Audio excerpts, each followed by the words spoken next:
छत्तीसगढ़ विधानसभा में आज गरीब बालिकाओं के लिए चलाए जा रहे मुख्यमंत्री कन्या विवाह योजना में अनियमितता का मामला गूंजा। विपक्ष के सदस्यों ने इसकी जांच कर दोषियों पर कार्रवाई की मांग की है। विभागीय मंत्री लक्ष्मी राज वाड़े इसका गोलमोल जवाब देती रही, जिस पर विपक्षी सदस्यों ने जमकर नाराजगी जताते हुए मंत्री पर सवालों की झड़ी लगा दी। इसके बाद भी मंत्री जांच के लिए तैयार नहीं हुई।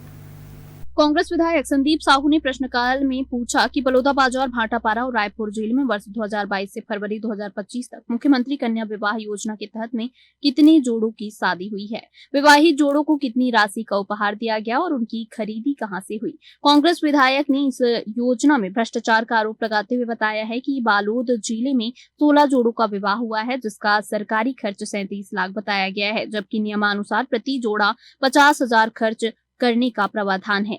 इन जोड़ों को मिलने वाली सामग्रियां भी घटिया क्वालिटी का पाया गया है। कांग्रेस विधायक ने ऐसी गड़बड़ी करने वाले लोगों पर कार्रवाई की मांग की है। कांग्रेस के ही सदस्य कुंवर सिंह निषाद और अनिला भेड़िया ने भी अपने क्षेत्र में इस योजना की आड़ में हुई अनियमितता की जानकारी सदन को दी है। साथ में इसकी जांच कराकर दोषियों पर कार्रवाई की मांग की है। महिला एवं बाल विकास मंत्री लक्ष्मी राज वाड़े ने माना है कि प्रति जोड़ा 50,000 खर्च का प्रावधान है, परंतु इसमें अनियमितता की कहीं से कोई शिकायत नहीं मिली है।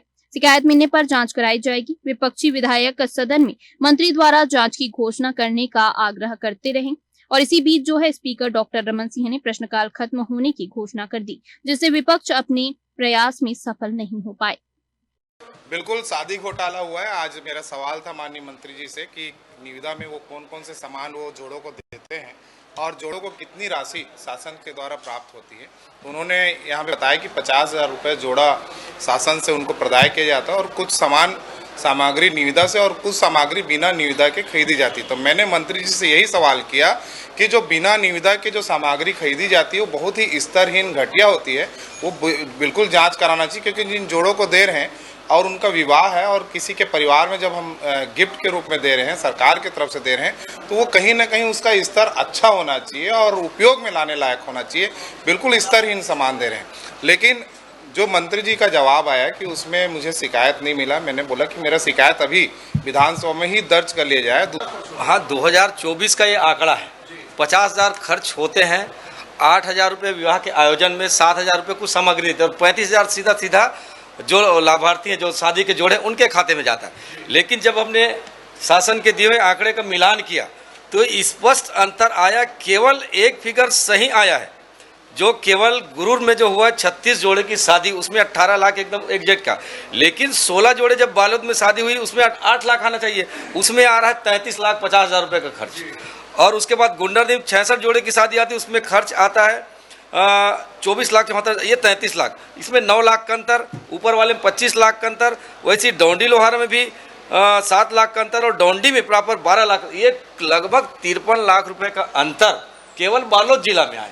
तो जहाँ जहाँ शासकीय शादी हो रही है, शासकीय मतलब शासन के द्वारा, वहाँ तो किसी की दोबारा शादी हो रही है, किसी की तिबारा शादी हो रही है। शादी में कहा जाता है कि तुम्हारे माथे पे वो सिंदूर दिख रहा है, वो उसको पोंछ के आओ फिर बैठना। तो ये इस तरह से लफड़े चल रहे हैं। और जहाँ जितनी संख्या में शादी नहीं हो रही है, उतने से ज़्यादा बिलों का भुगतान हो जाता है, खरीदी में भी हो जाता है। शासकीय अनुदान देने का निर्णय केंद्रीय सरकार का है, हमारे ज़माने का है, हम लोग भी शादी कराते हैं। मगर ऐसी बातों को हम लोग अपने कार्यकर्ताओं के बीच, अपने क्षेत्र में एक समस्या होने के बावजूद भी उसको छुपा लेते हैं। मगर अच्छी बात है कि हमारे विधायकगण जनता के सामने ला रहे हैं।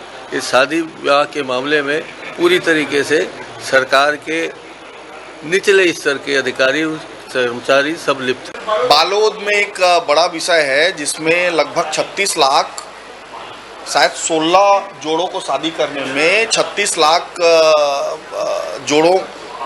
लाख का खर्च आया।